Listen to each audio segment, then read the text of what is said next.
जय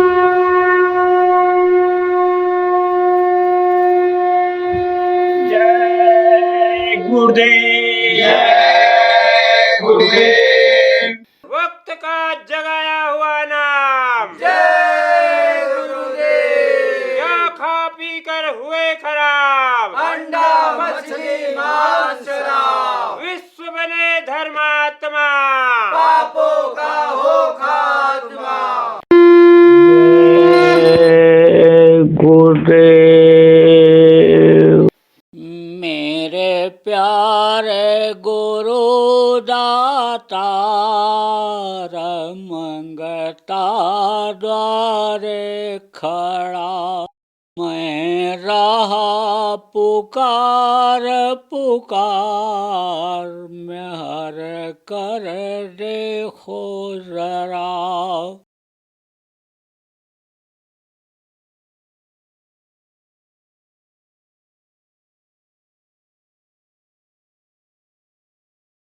जय गुरुदेव। सर्वसमर्थ सर्वत्र स्मरणीय परम पूज्य गुरु जी महाराज, उपस्थित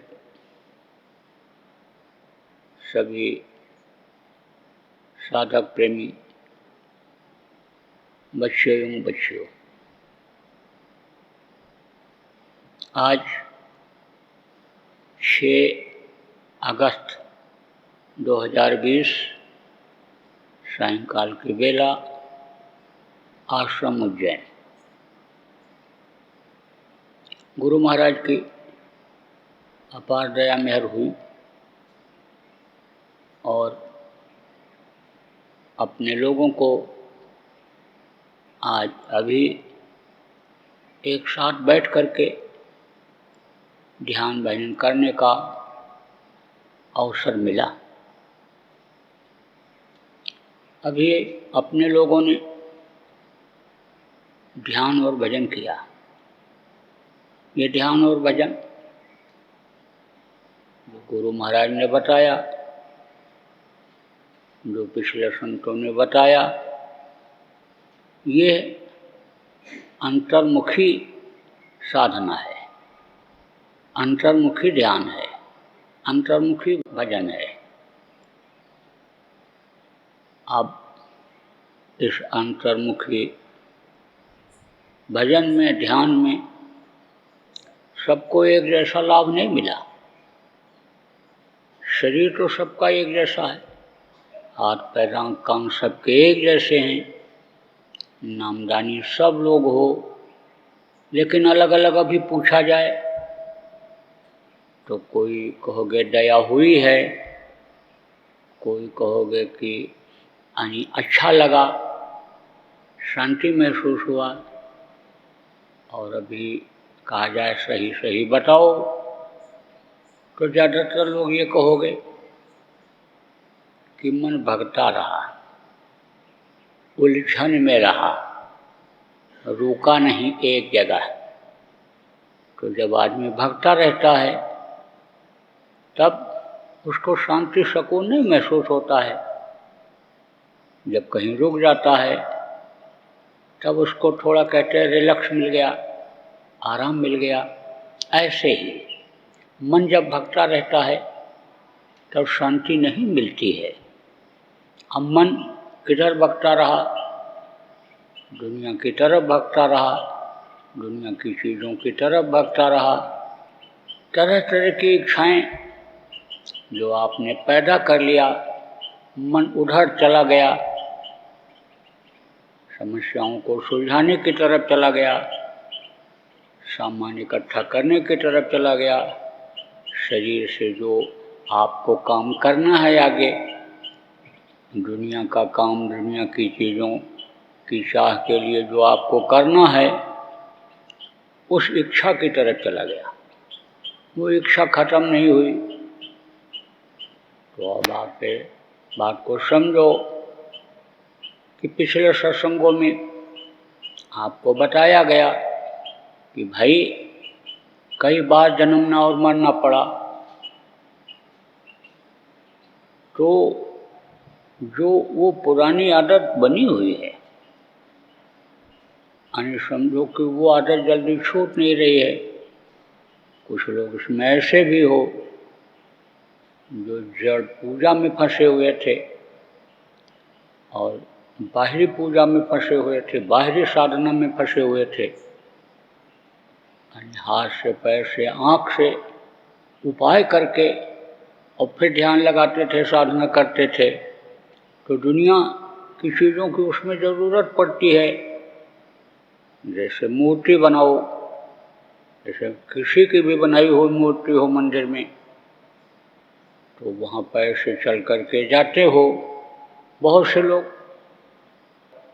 आप तो अपने अंदर में ही मानो मंदिर में ही साधना करते हो, लेकिन बहुत से लोग जाते हैं, फूल पत्ती चढ़ाते हैं, तोड़ करके लाते हैं, बाजार से बहुत सारा सामान खरीद करके लाते हैं, प्रसाद मेवा मिष्ठान लाते हैं, कुछ लोग वहाँ हवन वगैरह भी करते हैं और मुँह से क्या करते हैं, पाठ करते हैं, श्लोक बोलते हैं, हनुमान चालीसा पढ़ते, सुंदरकांड पढ़ते हैं, दुर्गा सप्तशती का पाठ करते हैं। अब उसके लिए किताब की ज़रूरत है, मंत्र याद करने की ज़रूरत है और अन्य सामान की ज़रूरत है। तो वो सामान मुहैया करने के लिए, बाह्य पूजा के लिए अन्य मन को उधर लगाना पड़ता है। आँख से, अन्य बाहरी आँखों से मूर्तियों को देख करके और फिर बैठ करके ध्यान लगाते हैं, उन्हीं मूर्तियों को देखते हैं, क्योंकि ये कलयुग के पहले मूर्ति पूजा का ही नियम लोगों का था। व्यास ऋषि हुए हैं, महात्मा हुए हैं, उनसे पहले तो नहीं था। लेकिन जब अनुभव आए तो उन्होंने मूर्ति को बनवाया कि कम से कम मूर्तियों की आँखों में बैठ करके लोग साधना करने लगेंगे, देखने लगेंगे, तो मन चित्त उनका रुक जाएगा, यानी इच्छा उस समय तक खत्म होगी। लेकिन अब उनकी सेवा के लिए और इन सब कामों के लिए, बाहर शरीर से पूजा के लिए, बाहरी चीज़ों के लिए सामान की ज़रूरत है, तो मन उधर ही चला जाता है। वो इच्छा खत्म नहीं हुई क्योंकि उसकी ज़रूरत है। लेकिन संत जब आए तो संतों ने कोई भी चीज़ इस पूजा के लिए, इस साधना के लिए इकट्ठा करने के लिए नहीं बताया और नहीं इकट्ठा कराया, और बल्कि ये कहा कि इन सब चीज़ों को भूल जाओ और अपने शरीर को भी भूल जाओ। अगर शरीर को नहीं भूलोगे, दुनिया को नहीं भूलोगे, तो आपकी दुनिया की इच्छा ये ख़त्म नहीं होगी और मन और इच्छा पैदा करता जाएगा।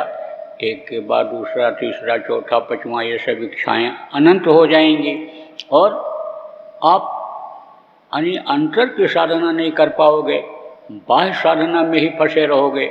या अगर करोगे भी अंतर की साधना तो उसमें आपको लाभ नहीं होगा। तो आप देखो बहुत से लोग ऐसे हैं कि जो सत्संग सुनते हैं और सत्संग वचनों को पकड़ते हैं और उसके अनुसार अन्य समझ लो कि वो अन्य लोगों को बताते भी हैं, तो वो जानकार हो जाते हैं, विद्वान हो जाते हैं। सुन करके, किताबों को पढ़ करके अन्य विद्वान हो जाते हैं। उदाहरण के तौर पर आप ये समझो कि जैसे कोई मरीज है, अब वो मरीज के पास बैठने लग गया कि जिसने दवा खा करके अन्य समझ लो कि इलाज अपना करके ठीक हो गया है। कहते हैं ना, रोगी वैद्य होता है, बार बार दवा खाते रहने से याद हो जाता है कौन सी दवा हम खाए ठीक हुआ। पहले के समय में जब इतने डॉक्टर अस्पताल नहीं थे तो किसी को कोई रोग हो जाता था तो पता लगाता था कि किसको ये रोग हुआ था, उसके पास जाता था, उससे पूछता था भाई आपका कैसे ठीक हुआ। तो बहुत सी दवाओं का पता तो ऐसे ही लग जाता था लोगों को। अब किताब पढ़ करके या सुन करके या किसी वैद्य के पास बैठ करके और सुन लिया, जान लिया, समझ लिया तो जानकार हो जाता है। कहने को अपने को वैद्य भी कह सकता है, लोगों को उपदेश करने लगेगा, बताने लगेगा, तो आप ये समझो कि उसको लोग वैद्य मान लेंगे कि ये बड़े जानकार हैं, आयुर्वेद के ये वैद्य हैं, जानकार हैं। अब आप ये समझो कि जब इन चीज़ों की जानकारी हो जाती है, संत मत के सत्संग सुनते सुनते जानकारी हो जाती है, तो उसी तरह से आदमी समझ लो उस वैद्य की तरह हो जाता है। अब जानकारी तो हो गई, नुस्खा तो मालूम हो गया, लेकिन अगर उसको कूटा पीसा नहीं, दवा को बनाया नहीं, तो मर्ज नहीं जाएगा। अब जानकार हो गया और उसको कूटा पीसा, जड़ी को खोज करके लाया और दवा बनाया, घोल तैयार किया और उसको पिया, लेकिन पी करके जब कड़वा लगा तो कुल्ली कर दिया। अब आप ये समझो मर्ज नहीं गया। ऐसे ही सुमिरन का तरीका मालूम हो गया, भजन का तरीका मालूम हो गया, ध्यान का तरीका मालूम हो गया, लेकिन बैठ नहीं पा रहे, गर्मी ठंडी का असर हो गया और भूख प्यास नहीं रोक पाए, दुनिया को भूल नहीं पाए, तो समझो एक तरह से जानते और करते हुए भी दवा का असर नहीं हो रहा है। अब अगर दवा घोट लिया, दवा तैयार कर लिया और तैयार करने के बाद दवा को खा भी लिया, लेकिन परहेज नहीं किया, तो परहेज न करने से मर्ज नहीं जाएगा। जैसे आपने ध्यान भी लगाया, भजन भी लगाया, दुनिया को भूल भी गए, इधर से हट करके उधर आप घाट की तरफ भी बढ़े, लेकिन उपलब्धि थोड़ी बहुत होने के बाद, कामयाबी मिलने के बाद भी परहेज नहीं कर पाए। गुरु ने जो बताया, वैद्य ने जो बताया कि भाई ये दवा खाने के बाद परहेज ये जरूरी है, खटाई मिर्चा तेल अचारी ये बंद करना जरूरी है, इसको चाहे पढ़ लिया या सुन लिया, लेकिन आदत बस उसको छोड़ नहीं पाए। तो जब नहीं छोड़ पाओगे तो मर्ज नहीं जाएगा। ऐसे ही नामदान ले लिया, सुमिरन भी किया, ध्यान भी किया, भजन भी किया, अंतर में शीतलता मिली, कुछ थोड़ी बहुत उपलब्धि भी मिल गई, थोड़ा बहुत अंतर का रस भी मिल गया, आनंद भी आया, मस्ती भी आई, थोड़ी बहुत ताकत भी मिली, वाणी में ताकत आई, शरीर में ताकत आई, लेकिन उस ताकत को परहेज न करने की वजह से खत्म कर दिया। अब वैद्य ने दवा खोजा, जानकारी किया, बनाया और दवा को खाया, लेकिन परहेज पूरा किया तो मर्ज चला जाएगा। तो ये जन्म जन्मांतर का ये जो मन रोगी हो गया, जो ये जीवात्मा अन्य रोग से, बाहरी तकलीफ़ों से दुखी हो गई, तकलीफ़ को ही रोग कहते हैं। तकलीफ़ उसको इस बात की हुई कि भाई मैं यहाँ पर पड़ी हूँ, मैं तो परमात्मा के अंश हूँ, उसको तो वहाँ जाना चाहिए, और यहाँ पर मैं दुख झेल रही हूँ, बार बार मुझे आना पड़ता है मृत्युलोक में, तो प्रभु के पास चलना चाहिए और आप ये समझो रास्ता भी मिल जाता है, लेकिन ये बढ़ नहीं पाती है। तो आप प्रेमी इस बात को समझो कि परहेज जरूरी है। जिस तरफ इच्छा जाती है और इस चीज़ को समझते हो कि ये हमारे साधना में बाधक है, जो जन्म जन्मांतर का ये मर्ज है, तकलीफ़ है, ये चीज़ सेवन करने से, कान हाथ पैर के इससे इस्तेमाल करने से, आँख से देखने से, कान से सुनने से समझो कि तकलीफ दूर नहीं होगी, कष्ट दूर नहीं होगा, जीवात्मा मन का मर्ज नहीं जाएगा। तो उसको आप छोड़ो, इधर से ध्यान को हटाओ, दुनिया की तरफ से हटाओ, उतना ही यानी समझो कि मन को लगाओ, उतनी ही इच्छा पैदा करो कि जिससे ये शरीर चलता रहे, जिससे आपके आश्रित लोग हैं वो भी सुखी रहें, उनका जो आपका फर्ज बनता है वो आप अदा करते रहो, और बाकी अपने मन को उधर लगाओ, उधर की इच्छा पैदा करो, मालिक से मिलने की इच्छा पैदा करो, मालिक से प्रेम पैदा करो। सच्चा प्रेम नहीं हो पाता है, जब प्रेम हो जाता है तो पल पल उसकी याद आती है। देखो, इस शरीर से और दूसरे को देखने से, यानी दूसरे की बात सुनने से अन्य आदमी को प्रेम हो जाता है। शारीरिक प्रेम, बाहरी प्रेम जिस तरह से होता है और उसके लिए बेचैन रहता है, उसके लिए बेताब रहता है, ऐसे ही अंतर में उस मालिक से यानी प्रेम जताओ, उसको याद करो। अब यह भी सत्य है कि मालिक को आपने देखा नहीं, जाना नहीं, आपको मिला नहीं, क्योंकि इन बाहरी आँखों से उसको देखा नहीं जा सकता है, उससे मिला नहीं जा सकता है। ऐसा रास्ता इस शरीर के बाहरी पूजा में कहीं भी नहीं है, बाह्य पूजा में कहीं भी वैसा रास्ता नहीं है कि जिससे उससे मिला जाए, उसको देखा जाए, उसकी बातों को सुना जाए। तो उसके लिए यानी समझो कि गुरु की खोज की जाती है, जानकार की खोज की जाती है, और जो भाग्यशाली होते हैं उनको गुरु मिल जाते हैं, यानी उनके जो सिर पर लाखों पापियों का बोझा है वो हट जाता है, वो हटा देते हैं, निगुरापन खत्म हो जाता है, सगुण उनके अंदर आ जाता है। तो अब आप फिर समझो तो गुरु से ही प्रेम कर लो। गुरु से अगर प्रेम हो जाए, गुरु की बातों को अगर पकड़ लो, तो जैसे बाहरी प्रेम में ख़त्म होगा, जैसे इधर की इच्छा चाहे थोड़ी देर के लिए ही ख़त्म होगी, इस दुनिया को भूलोगे, इस शरीर को भूलोगे, तो गुरु का जलवा भूलते ही आपको देखने को मिल जाएगा। गुरु रास्ता खोल देंगे।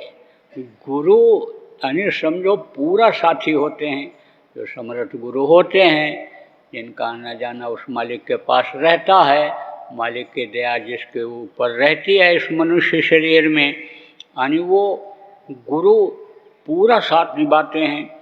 मित्रलोक के भी साथी होते हैं, स्वर्ग वैकुंठ लोक के भी साथी होते हैं, अंडपिंड ब्रह्मांड लोक के भी साथी होते हैं, और इधर से निकाल करके, और आप ये समझो कि वज्र के वाड़ी खोल करके अपने वतन, अपने घर, अपने मालिक के पास सतलोक पहुंचा देते हैं। तो उनका अंतर में जलवा शुरू हो जाता है, और फिर वो रास्ता साफ करते चले जाते हैं। बिल्कुल ऐसे जैसे आप ये समझो कांटे हों, जैसे समझो रास्ते में गंदगी हो और हवा चलती जाए और वो रास्ता साफ होता जाए और आप आगे बढ़ते जाओ, ऐसे ही पथ प्रदर्शक कहा गया। बाहर का तो सब बताते ही हैं कि इस तरह से रहो, इस तरह से खाओ पियो, इस तरह से साधन भजन करो, साधन भजन में ये सावधानी रखो, संयम और नियम से करो, लगन के साथ करो, प्रेम से करो, और सही तरीके से सुमिरन करो, जिसके नाम को लो उसके रूप को याद करो, ध्यान इस तरह लगाओ, भजन इस तरह लगाओ, ये तो बताते ही हैं। लेकिन अंदर में भी वो बताते और सहारा देते और मदद करते चले जाते हैं। अब ऐसे कम ही गुरु होते हैं, समझो गुरु तो सब एक जैसे होते हैं, भाव तो एक जैसा रहता है, लेकिन ऐसे गुरु की मदद कम प्रेमी ले पाते हैं। तो कहीं कहीं तो रास्ते में भी छोड़ देते हैं, मेहनत करो, अटक जाते हैं ना साधक, रास्ते में ही अटक गए। गुरु ने तो वज्र की वाड़ी खोला, निकाले, और उनका रास्ता ऐसे फैलता, ऐसे विस्तार होता चला गया, साफ होता चला गया, क्लियर होता चला गया। पहले तो गंदा दिखा, पहले तो समझो झाड़ जंगाल कांटे ये सब जैसे होते हैं, लेकिन बाद में बढ़िया प्लेन सड़क मिल गई चलने के लिए, तेज़ी से चल सकते हैं, सब होता है। लेकिन समझो छोड़ देते हैं कि कुछ अपना भी मेहनत करो, अकल लगाओ, तो लोग अटक जाते हैं। अटक गए तो उस समय दया लेना चाहिए उस समय वचनों को याद करना चाहिए। समझ लो अटक गए, इसके लिए अन्य दया नहीं मिल रही है, या तो आपके कर्म आ गए कि जो आपको बाधा डाल दिए, और उन कर्मों को गुरु फिर अंतर में नहीं लेना चाहते हैं, उसको उन्हें साफ करना चाहते हैं। कितनी गंदगी अन्य समझ लो कि वो धोएंगे, कितना वो इकट्ठा करेंगे अपने पास, तो वो छोड़ देते, तो वहाँ रुकावट आ जाती है। अब अगर भक्ति आ जाए, अगर गुरु के वचन को अच्छा सह पालन करने लग जाएं, तो आप ये समझो कि बराबर गुरु का साथ मिलता रहता है, और फिर न अंतर में कोई दिक्कत, यानी अंतर के साधनों में कोई दिक्कत, और न बाहर के साधनों में कोई दिक्कत रह जाती है। तो जहाँ संतों का इतिहास है, वहीं भक्तों का भी इतिहास है। और ये जो दृष्टांत हैं या भक्तों के जो इतिहास हैं, ये प्रेमियों के लिए एक नज़ीर हैं, और प्रेमियों को सीख देने वाले, सीख लेने वाले हैं। तो भक्तों में एक भल्ला साहब हुए। भल्ला कौन थे? जागीरदार थे, जमीन जायदाद काफ़ी थी। तो आपको ये भी सत्संग में सुनाया गया पिछले सत्संगों में कि जिसके जैसे कर्म होते हैं, प्रारब्ध कर्म जिसका जैसा बनता है, यानी उसी हिसाब से उसको जन्म मिल जाता है। तो जो अटकी हुई जीवात्माएं हैं ऊपरी लोगों की, फंस गई, नहीं आगे बढ़ पाई, तो उनको उतार देते हैं गुरु, दया करके नीचे आ जाते हैं, तो अच्छे घरों में जन्म ले लेते हैं। खाने पहनने की कोई दिक्कत उनको नहीं होती है, और थोड़ा भी अगर यानी शरीर को साफ सुथरा रखते हैं, इसको गंदा अंदर से नहीं होने देते हैं, अंतरात्मा में मैल गंदगी नहीं आती है, बुरे कर्म शरीर से नहीं करते हैं, तो संस्कार उनके जो हैं वो जग जाते हैं।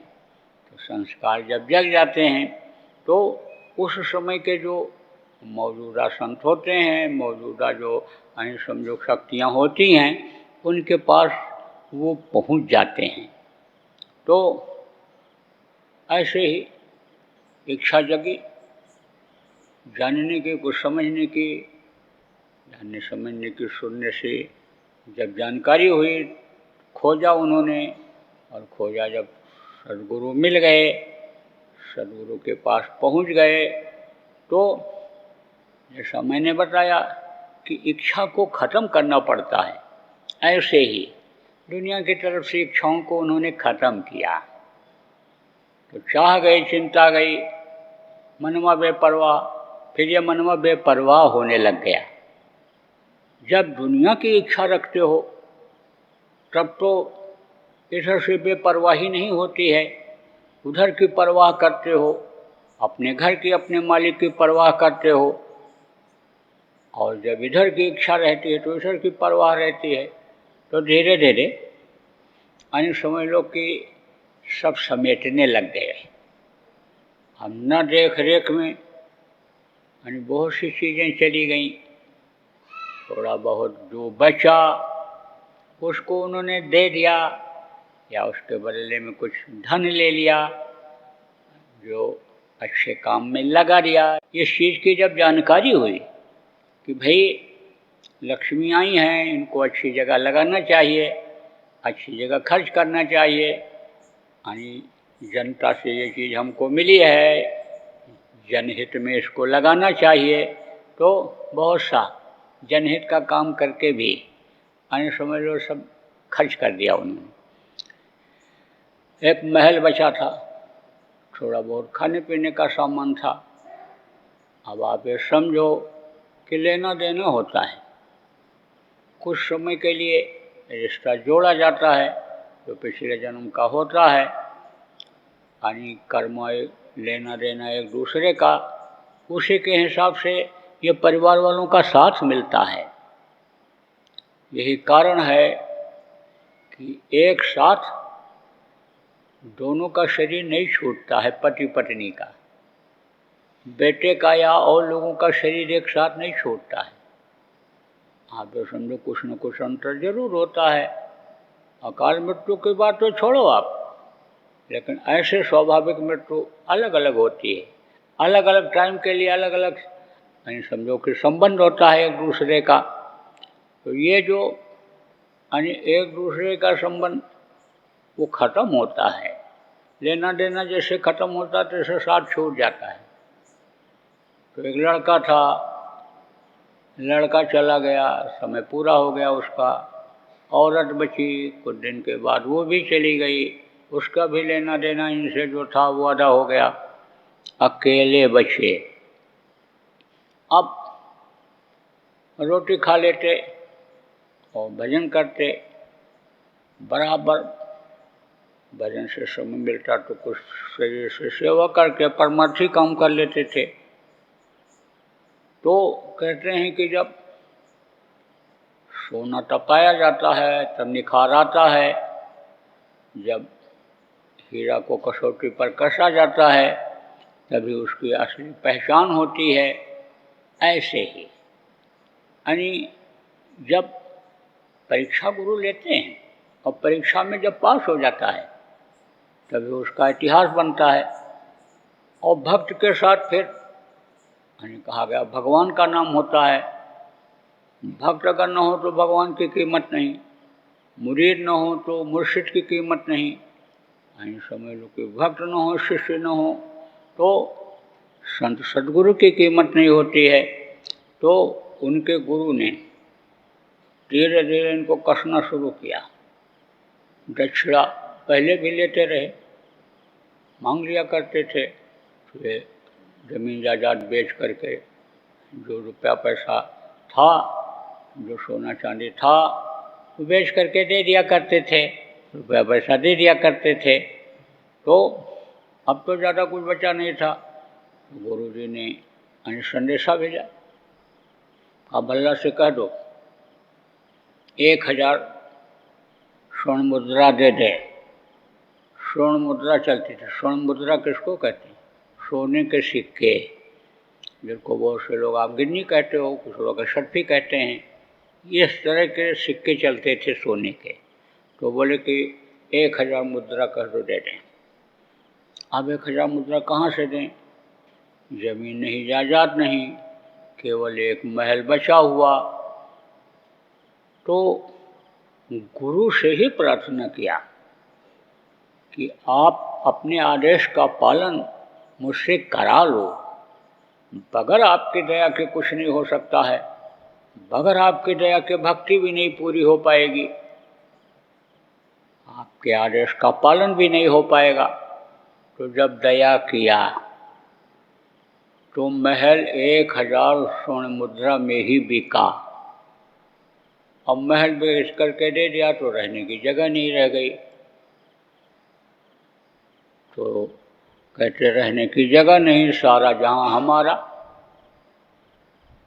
जो ये समझ लेता सारा जहां हमारा, उसको सब जगह आश्रय मिल जाता है, रहने की जगह हो न हो। तो इधर उधर आने जाने लग गए। सम्मान तो था ही, इज्जत तो थी इनकी। एक तो धनी मानी थे, कोई अत्याचार अन्याय नहीं करते थे। जब धन इनके पास था, शेठ साहूकार थे, जागीरदार थे, तब भी लोगों की सेवा किया करते थे। सेवा को धर्म समझते थे। जब सेवा करता रहता है तो विचार भावनाएं अच्छी रहती हैं और फिर पुण्य इकट्ठा होता है इससे। कहा पुण्य पुंज बिन मिले न संता। पुण्य जब तक इकट्ठा नहीं होता है तब तक संत नहीं मिलते हैं, सद्गुरु नहीं मिलते हैं। तो यानी पहले भी छवि इनकी लोगों में अच्छी थी, अब कुछ भी नहीं रहा तो भी लोग इनका आदर करते थे। आप ये समझो कि कपड़े लत्ते से तो थोड़ी देर का आदर सम्मान होता है, लेकिन जो गुण होते हैं उसके अंदर शरीर के, या जो उसका व्यवहार होता है, जो उसकी सेवा होती है, वो अमिट होती है।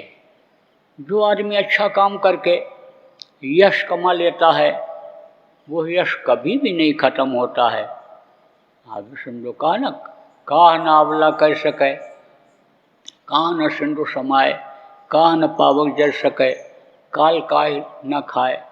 तो कहा पुत्र ना अबला कर सके, यानी जिसके कोई नहीं होगा, अकेली औरत होगी, वो पुत्र नहीं पैदा कर सकती है, पुत्र ना अबला कर सके। और पाप न सिंधु समाए, पाप अगर कोई करता है, पाप इकट्ठा हो जाता है तो समुद्र में भी नहीं समा सकता है, समुद्र भी उसको अपने में हजम नहीं कर सकता है, नहीं धो सकता है इतना जल उसके पास होते हुए भी। पाप बहुत बड़ा पहाड़ होता है, पाप यानी समझो इतना दबा देता है कि ये मन चित्त बुद्धि ये खत्म हो जाती, आदमी सोच नहीं पाता अब हम क्या करें, और वो कदम कदम पर तकलीफ झेलता है। इसीलिए कहा गया पाप से डरो, पाप से बचो, पाप को समझो, पाप क्या चीज़ है। तो अब आप ये समझो सबसे ज़्यादा पाप तो क्या है, जीव हत्या है। जीव हत्या बहुत बड़ा पाप है, जीव रक्षा पुण्य है और जीव हत्या पाप है। इस मानव मंदिर को गंदा करके, विचार भावना खराब करके दुनिया की इच्छा पैदा कर लेना, यह है पाप। और इसको साफ सुथरा रखो, इसके अंदर मांस मछली मत डालो, अंडा शराब मत डालो, इसको साफ सुथरा रखो। और इससे यानी समझो उस मालिक को याद करो, मालिक से मिलने का रास्ता ले लो और मालिक से मिलने का अभ्यास करो। तो ये क्या है, यह है पुण्य, ये पुण्य है। तो कहा पाप न सिंधु समाए, पाप सिंधु नहीं समझ सकता है सिंधु में। आप समझो इतना बड़ा होता है पाप, पाप न सिंधु समाए। और कीर्ति न पावक जल सके, जो यश कीर्ति जिसको कहा गया, जो अच्छा काम करता है वो आग में नहीं जल सकता। आप देखो जिन महापुरुषों ने अच्छा काम किया उनको लोगों ने भगवान मान लिया, भगवान राम, भगवान कृष्ण, भगवान बुद्ध, अन्य लोगों ने नाम रख दिया, उन्होंने अच्छा काम किया। अब उनको अगर कोई भूलना चाहे भूल नहीं सकता है। अब ये जरूर है जो जिसका प्रचार ज़्यादा कर देता है वो ज़्यादा मशहूर हो जाते हैं, उनकी अच्छाइयाँ जो लोगों के सामने प्रकट कर देते हैं तो ज़्यादा मशहूर हो जाते हैं। लेकिन मनुष्य शरीर में थे तो कमियाँ भी थी, कमियों को उजागर न करके, कमियों पर पर्दा डाल करके और अच्छाइयों को जब प्रकट कर देते हैं तो उनके प्रति आस्था ज़्यादा हो जाती है लोगों की। तो कीर्ति यानी जो होती है, यश जो होता है वो खत्म नहीं होता है। जय गुरुदेव। बाबा उमाकांत जी महाराज अपने ही प्रेमियों के सहयोग से संस्था द्वारा जनहित का कार्य करते हैं। किसी भी व्यक्ति, संस्था व सरकार से कोई भी चंदा, चुटकी व अनुदान नहीं लेते और किसी भी तरह का व्यापार भी नहीं करते। इसलिए आप श्रोताओं को बताया जा रहा है कि बाबा जी के नाम पर किसी भी प्रकार का धन मांगने वाले व व्यापार में प्रचार करने वाले लोगों से होशियार रहिएगा। आपसे यही कहना है कि सत्संग सुनो, समझो और अच्छा लगे तो मानो। आने वाली बीमारी तकलीफों से बचने के लिए कुदरत व सरकारी नियम का पालन करो। आपके सुझाव के लिए व्हाट्सएप नंबर 9575600700। जय गुरुदेव, जय गुरुदेव। जय गुरुदेव, जय गुरुदेव, जय गुरुदेव, जय जय गुरुदेव।